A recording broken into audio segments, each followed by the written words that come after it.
Friends, CTET special में आज मैं आपके लिए लेकर आई हूँ सीडीपी के क्वेश्चंस और ये सब इम्पॉर्टेंट है, तो प्लीज़ गाइज इन्हें ध्यान से देखिएगा।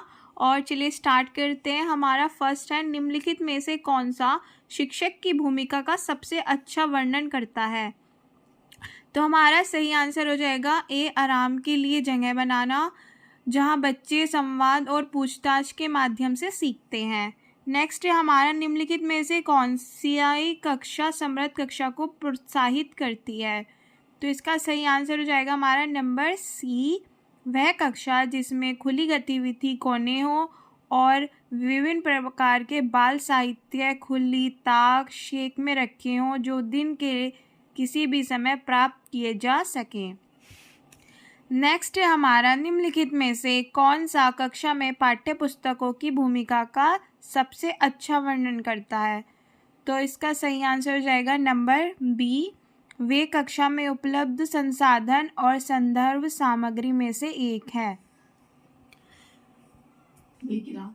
राष्ट्रीय पाठ्यचर्या फ्रेमवर्क 2005 ने अपनी समझ से प्राप्त की है, क्या प्राप्त की है। इसका सही आंसर क्या होगा, नंबर डी, रचनावाद। कक्षा में बच्चों को प्रेरित समझा जा सकता है यदि, इसका सही आंसर हो जाएगा वे शिक्षक से स्पष्टीकरण प्राप्त करने के लिए प्रश्न पूछते हैं।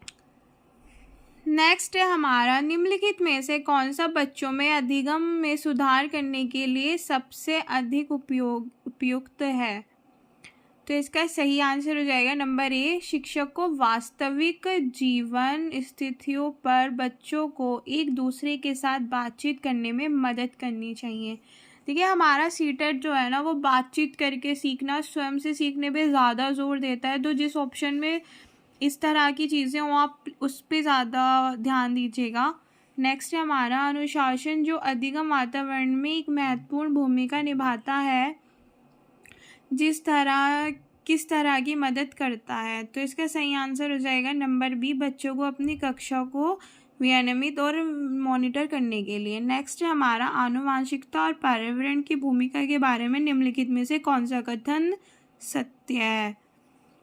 तो इसका हमारा सही आंसर हो जाएगा बी, विकास के कुछ पहलू आनुवांशिकता और कुछ अन्य पर्यावरण से अधिक प्रभावित होता है। तो विकास जो है वो उस पर दोनों का प्रभाव पड़ता है, आनुवांशिकता का भी और पर्यावरण का भी। नेक्स्ट है हमारा, निम्नलिखित में से कौन सा कथन पियाजे के सिद्धांत के अनुसार कहा नहीं जा सकता। तो इसमें हमें रॉन्ग चूज करना है पियाजे के अनुसार। तो इसका आंसर हो जाएगा डी, निरंतर अभ्यास से अधिगम होता है। नेक्स्ट है हमारा, निम्नलिखित में से कौन सी पूर्व सक्रियात्मक विचार की एक सीमा नहीं है। तो हमें पूर्व सक्रियात्मक जो है ये पियाजे ने दिया है और हमें बताना है कि कौन सी नहीं है। तो इसका आंसर हो जाएगा सी, प्रतीकात्मक विचार का विकास। नेक्स्ट है हमारा, के अलावा निम्नलिखित कारणों में खेल युवा बच्चों के विकास में एक महत्वपूर्ण भूमिका निभाता है। तो किसके अलावा, डी, यह समय बिताने का सुखद तरीका है। ऐसा कुछ नहीं है कि खेल जो है वो समय बिताने का सुखद तरीका है, ये आंसर सही है, इसलिए हम खेलते हैं। नेक्स्ट है हमारा, निम्नलिखित में से कौन सा प्रश्न बच्चों को गंभीर रूप से सोचने के लिए आमंत्रित करता है। तो इसका सही आंसर हो जाएगा ए, विभिन्न तरीकों से हम इसे कैसे हल कर सकते हैं। तो जितना ज़्यादा हम नए नए तरीकों के बारे में बच्चों से पूछेंगे उतना ही तो बच्चे सीखेंगे। निम्नलिखित में से कौन सा विकल्प प्रगतिशील शिक्षा का सबसे अच्छा वर्णन करता है।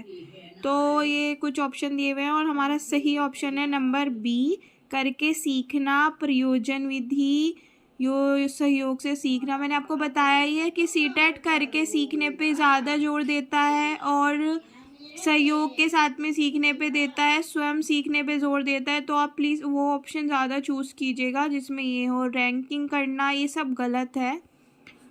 नेक्स्ट है हमारा, प्रगतिशील शिक्षा के बारे में निम्नलिखित में से कौन सा कथन बताता है कि शिक्षा स्वयं ही जीवन है। तो इसका सही आंसर हो जाएगा हमारा नंबर डी, स्कूल में सामाजिक शिक्षा और प्रगति दुनिया को प्रतिबिंबित करें। नेक्स्ट है हमारा कोहलबर्ग के सिद्धांत के योगदान के रूप में निम्नलिखित में से किसे माना जा सकता है? तो सही आंसर हो जाएगा हमारा नंबर बी। उनके सिद्धांत ने संज्ञानात्मक परिपक्वता और नैतिक परिपक्वता के बीच एक सहयोग का समर्थन किया है। थैंक यू गाइज, उम्मीद करती हूँ आपको वीडियो पसंद आई होगी। प्लीज़ ज़्यादा से ज़्यादा वीडियो को शेयर करें, अपने फ्रेंड्स के साथ में कमेंट करें और लाइक करें। Thank you.